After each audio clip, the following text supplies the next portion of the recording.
परम गुरु जय जय राम।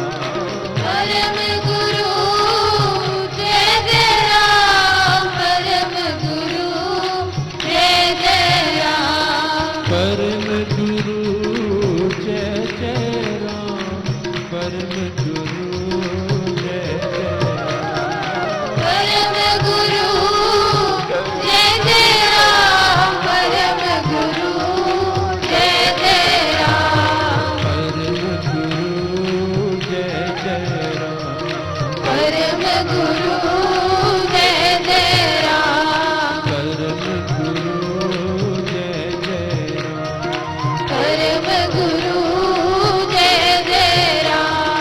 परम गुरु जय जय राम। परम गुरु जय जय राम। परम गुरु जय जय राम। परम गुरु जय जय राम। परम गुरु जय जय राम। परम गुरु जय जय राम।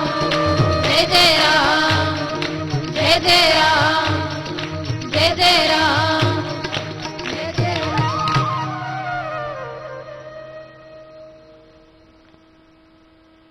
बहुत उत्तम भाग्य, पुण्य कर्मों का फल चालीसा के जग में सम्मिलित होने का अवसर प्राप्त हुआ। मालिक की कृपा के बिना, गुरु महाराज के आशीर्वाद के बिना ये संभव नहीं था। तो इसका यज्ञ का तप तपस्या साधना से ही प्राप्ति प्राणी कर सकता है। ये प्रसादी प्रभु प्रसाद शिव शांति दाता, ब्रह्म धाम में आप पहुंचाता। प्रभु प्रसाद पावे वह प्राणी, राम राम जपे अमृत वाणी। प्रभु की प्रसन्नता प्राप्त करनी है। प्रभु की प्रसन्नता प्राप्त करने का कौन अधिकारी है? जो नाम का सिमरण करता है, उसका चिंतन, उसका ध्यान करता है। अपने जीवन, अपने व्यवहार, अपने स्वभाव की ओर जब देखते हैं, सोच होती है कि पाप किए हुए हैं, जीवन अच्छा नहीं था, व्यवहार अच्छा नहीं था, सोच विचार उत्तम नहीं थे, उत्तम का संग नहीं था, क्या हमारे जीवन में निखार आ सकता है? हमारे जीवन में उज्ज्वलता आ सकती है? यही प्रश्न अर्जुन ने प्रभु से किया। क्या पापियों का उद्धार हो सकता है? तो प्रभु क्या कहते हैं? प्रभु कहते हैं, यदि तू सब पापियों से भी बहुत बड़ा पापी है, घोर पापकर्मी है, तो भी ज्ञान की नौका से तब तू पाप समुद्र को बड़ी सुगमता से तर जावेगा। पापियों से भी बड़ा पापी है, घोर पापी है, तो क्या उपाय है? एक ज्ञान है। ज्ञान से पाप रूपी समुद्र से व्यक्ति पार हो सकता है। ज्ञान ही हमें निखार की ओर ले जावेगा। ज्ञान से ही बुराई छूटेगी, ज्ञान से ही अच्छाई आवेगी, ज्ञान से ही बढ़त होगी, ज्ञान से ही सुख समृद्धि खुशहाली प्रशांति प्राप्त करता है प्राणी। ज्ञान की ओर बढ़ना है। तो प्रभु क्या कहते हैं कि हे अर्जुन, जैसे प्रचंड अग्नि लकड़ियों को भस्म कर देती है, ऐसे ही सब कर्मों को ज्ञान की आग भस्म कर डालती है। प्रचंड अग्नि हो, उसमें कुछ डाल दो, वह राख कर देगा। ये ज्ञान ऐसा श्रेष्ठ कहा गया है। कितना भी व्यक्ति दुर्जन क्यों ना हो, कितने भी पाप कर्म करने वाला क्यों ना हो, कितना भी अधर्मी कुकर्मी क्यों ना हो, ज्ञान का प्रकाश आते ही बुराई दूर हो जाती। कितना अंधेरा क्यों ना हो, प्रकाश के आते ही अंधेरा भाग जाएगा, दिखाई नहीं देगा। तो ज्ञान की ओर बढ़ना है। अगर अच्छा बनना है, अच्छाई की ओर जाना है। ज्ञान कहां से मिले? प्रभु कहते हैं ये शरणागत होने से मिलता है। जब तक अहम भाव नहीं छूटता है, ज्ञान की प्राप्ति नहीं होती है। प्रभु कहते हैं निश्चय से इस लोक से ज्ञान से सदृश दूसरा कोई साधन पवित्र नहीं है। कोई और साधन पवित्र नहीं कहा गया है। केवल ज्ञान ही व्यक्ति को बुराई से बचा सकता है, पाप कर्मों से बचा सकता है, अधर्म से बचा सकता है। उस ज्ञान को कर्म जो उसे भली प्रकार सफल हो चुका हुआ मनुष्य समय पर आप ही अपने आत्मा को में प्राप्त कर लेता है। इस ज्ञान को श्रद्धावान, विश्वासी, जितेंद्रिय और परमेश्वर परायण मनुष्य प्राप्त करता है। हर एक के बस की बात नहीं है ज्ञान की प्राप्ति। इसके लिए श्रद्धा चाहिए, जितेंद्रिय चाहिए, अपनी इंद्रियों पर जिसका कंट्रोल है वह ज्ञान को प्राप्त कर सकता है। अपने आप को साधना है तो अपनी इंद्रियों को वश में करना पड़ेगा ही पड़ेगा। इंद्रियां बेकाबू रहेंगी, ना ज्ञान की प्राप्ति, ना सफलता, ना जो चाहना, जो इच्छा, जो मनोरथ वह प्राप्ति नहीं हो सकती है। साधना करे व्यक्ति मगर कंट्रोल नहीं है। साधना क्या है? साधक रहा है जो अपने आप को। घोड़ा, हाथी चंचल वृत्ति के हैं, मगर जब सद जाते हैं तो उनको बांधने भी कोई जरूरत नहीं, इशारा समझते हैं। इंद्रियां कंट्रोल में आती हैं किसकी? साधक की इंद्रियां बस में आ जाती हैं। नहीं तो यही इंद्रियां व्यक्ति को गिरावट की ओर ले जाती हैं। जैसे गाड़ी कंट्रोल में है तो मंजिल तक ले जाएगी, जहां गाड़ी आउट ऑफ कंट्रोल हो गई एक्सीडेंट निश्चित है। एक्सीडेंट होगा ही होगा, क्योंकि गाड़ी कंट्रोल में नहीं है। तो इसलिए पहली बात तो श्रद्धा को बढ़ाना है, विश्वास भरोसे को बढ़ाना है और इंद्रियों को संयम में करना है। उस ज्ञान को पाकर फिर तुरंत परम शांति को मनुष्य प्राप्त कर लेता है। जैसे जैसे ज्ञान बढ़ेगा वैसे वैसे संतोष बढ़ेगा, वैसे वैसे शांति की ओर व्यक्ति बढ़ेगा। नहीं तो मन अशांत रहता है, हताश रहता है, उदास रहता है, निराश रहता है। कर्म योग के ज्ञान के और अध्यात्म ज्ञान के तीन ही उत्तम साधन हैं: श्रद्धा, भक्ति और इंद्रिय संयम। तो इन दिनों हमने तीन वृत्तियों की ओर ज्यादा ध्यान देना है: श्रद्धा, भक्ति और इंद्रिय संयम की ओर। और यही श्रद्धा, यही भक्ति और यही इंद्रिय संयम हमें सफलता की ओर ले जाएंगे। संत स्वरूप बनना है हमने, अपने आप को साध करके।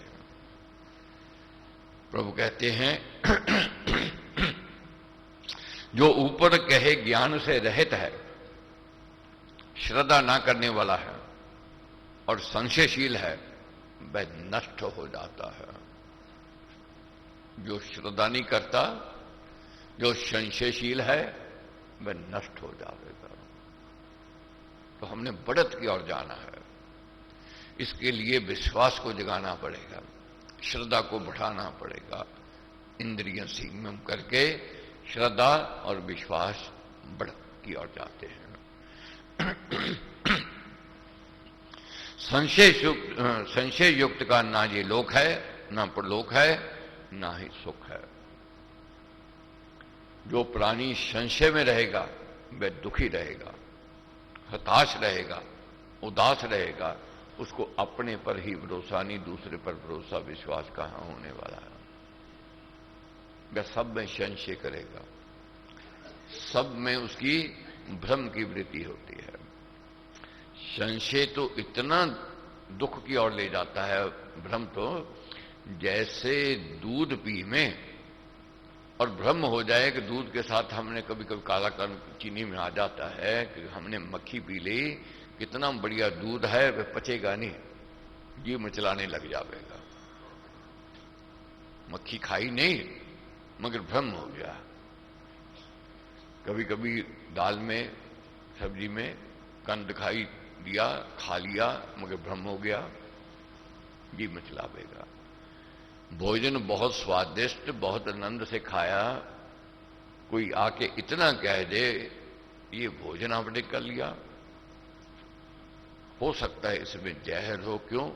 कितने दिन का बासी पड़ा था, जहरमय हो गया हो, जीभ में चलाने लग जाएगा, वह पचेगा नहीं भोजन। क्यों नहीं पचेगा? भ्रम आ गया है, संशय आ गया। इसी प्रकार ये जीवन है, इसी प्रकार ये रिश्ते और नाते हैं। जहां भ्रम आ गया, जहां संशय आ गया, वहां सुख भाग जाएगा। पति पत्नी में प्रेम है, वर्षों इकट्ठे सोते हैं, मगर कोई आके कह दे मैं तेरे को मरवाने के लिए तांत्रिकों के पास जा रही है या जा रहा है, भ्रम हो जाएगा। ऐसे ऐसे मैंने पति पत्नी देखे हैं, एक दूसरे के हाथ की वस्तु पदार्थ नहीं खा। और ऐसे ऐसे रिश्ते भी देखे हैं, बहुत नजदीकी रिश्ता, उसकी दी हुई वस्तु नहीं लेवेंगे, उसकी वस्तु दी हुई खावेंगे नहीं, उसके दी हुई वस्तु पहनेंगे नहीं पहनेंगे। भ्रम है, कहीं जादू टोना ना कर दे, कहीं ये वो ना कर दे। ये कहां से आया? ये संशय कुसंग से आता है। कुसंग क्या है? जो आपके प्रेम को देखना नहीं चाहता, आपकी बढ़त को सहन नहीं करना चाहता, सहन नहीं कर रहा है, वह कोई ना कोई युक्ति लड़ावेगा, कहां बिखराव आवे, कहां प्रेम कटुता में बदल जावे कि तू उसके लिए मर रहा है, मैं तेरे को मरवाने के लिए तैयार पड़ा है। पहले व्यक्ति कहेगा नहीं हो सकता है, नहीं मानेगा, मगर ये बात घर कर जाएगी। एक बार कहे, दो बार कहे, वह फिर व्यक्ति उसका चिंतन करना आरंभ कर देता है। हाँ, उसने ऐसा कहा था, मेरे को अब ऐसे लग रहा है। और जहां संशय आया, वहां से सुख भाग जाएगा, सुख नहीं रहेगा। तो इसलिए प्रभु क्या कहते हैं? संशय युक्त का ये ना ये लोक है, ना परलोक है, ना ही उसको सुख प्राप्त हो सकता है। संशय हो जाए, क्या है जी, राम राम करते हैं, क्या मिलने वाला है? उसको नहीं मिला तो मेरे को क्या मिलेगा? उसने भी यज्ञ किया तो व्रत खाली है। अरे उसने यज्ञ किया, क्या पता उसके अंदर श्रद्धा थी नहीं थी, विश्वास था नहीं था, भरोसा था या नहीं था। अब एक की लड़की नहीं बसी और सबको कहे कि सब विवाह ठीक नहीं है, होना ही नहीं चाहिए, तो वह क्यों कह रहा है? क्योंकि चोट खाई आप। अब दूसरों को भी यही कहेगा। बहुत देखे हैं ऐसे कहेंगे कि एक बार किसी को धोखा हो गया, वह सबको जगह जगह ढंडोरा पीटते जाएंगे। और क्या है? वहां बिखरा, जहां जहां ढंडोरा पीटेंगे, जहां जहां ये चोट पहुंचाएंगे, जहां जहां ये बात कहेंगे, वहां वहां बिखराव शुरू हो गएगा। मगर जब व्यक्ति कहता है नहीं नहीं कुछ नहीं होने वाला है, देखो रिश्ते नाते देखिए हैं, इसी से चल रहा है, प्रेम ही बंधन है, ये सब विश्वास का सौदा है, तो बात मन में बदल जाती है, विचार बदल जाते हैं। इसलिए कुसंग का संग नहीं करना है, बुरे का संग नहीं करना है, जो विरोधी है उसका संग नहीं करना है, जो कुतर्क करने वाला है उसका संग नहीं करना है, उससे बचना है। सत्य ज्ञान का ना होना, आत्मा परमात्मा में श्रद्धाहीन होना और आस्तिक भाव में तथा कर्तव्य कर्मों में संदेहशील बने रहना, पाप दोष की भावना से डामाडोल हो जाना मनुष्य के विनाश का कारण है। बहुत बार देखते हैं हम कर्तव्य कर्म में भी संदेहशील हो जाते हैं, भ्रमी हो जाते हैं, और बहुत बार ऐसा होता है अपने कर्मों में पाप दोष देखना आरंभ कर देते हैं। कोई भी क्रिया ऐसी नहीं है जिसमें दोष ना हो। अब सब्जी बनाते हैं, गैस चूल्हा जलाते हैं, कॉकरोच मर जाते हैं, छोटे छोटे जीव हैं जो मर जाएंगे जब गैस चूल्हा जलावेंगे, आग जलावेंगे, लकड़ी जलावेंगे, पाती जलावेंगे, कोला जलावेंगे, जीव उसमें जो बैठे हैं वे मरेंगे। और यहां तक जब सब्जी बनाते हैं उसमें भी जीव हैं जो मर जाते हैं, जो दिखाई नहीं देते, कीटाणु ऐसे हैं। भ्रम हो जाए कि मैंने जीव हत्या कर दी, मैंने तो पाप कर दिया। अब यहां तक देखो मच्छर है, मच्छर मारने के लिए फ्लिट छिड़क देते हैं, अब ये तो पाप दोष है, मैंने जीव को मार दिया। एक तरफ चींटियों में जाकर के तिल चावल डालते हैं और दूसरी तरफ उनको मार दिया। सोचा एक तरफ तो तिल चावल डाल के आए थे हम पुण्य कर्म कमाने के लिए, इधर तो पाप कर दिया।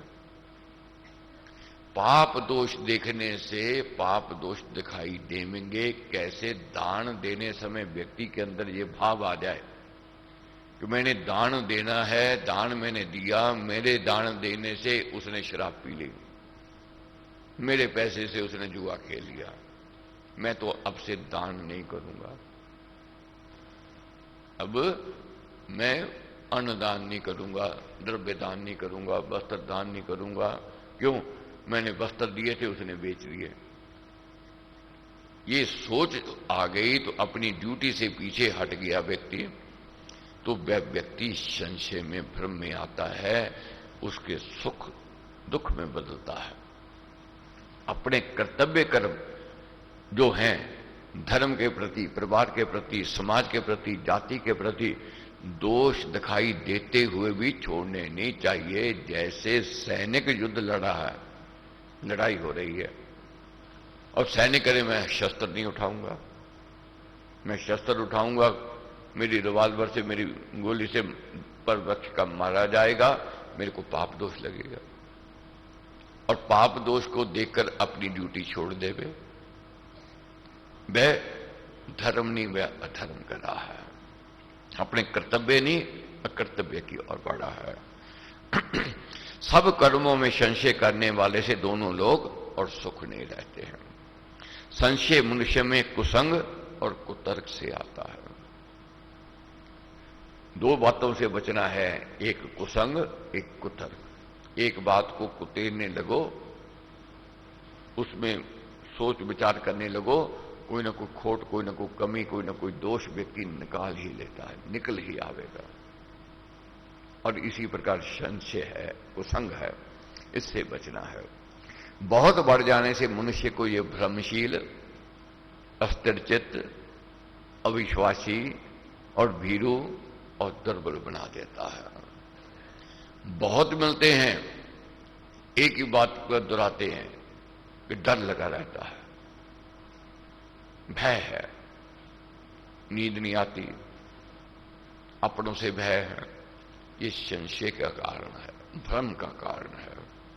ये रोग आता है, ये मन के रोग कहे गए हैं। मन के रोग के लिए कोई दवाई नहीं है। डॉक्टर के पास जाओगे, वह सोने की नींद्रा की गोली दे देगा, कहोगे ये असर नहीं कर रही और मात्रा बढ़ा देगा। मगर मन के रोग निकलेंगे तो केवल अध्यात्मिक ज्ञान से, सत्संग से निकलेंगे, और कोई साधन नहीं है और कोई उपाय नहीं है। अगर ये मन के रोग बढ़ गए, व्यक्ति को दुर्बल कर देंगे और भीरू बना देंगे और अविश्वासी बना देंगे, उसका मन अस्थिर चित्त होवेगा। इसलिए संशय सुख मात्र का नाशक कहा गया है। संशय सुख मात्र का नाशक कहा गया है।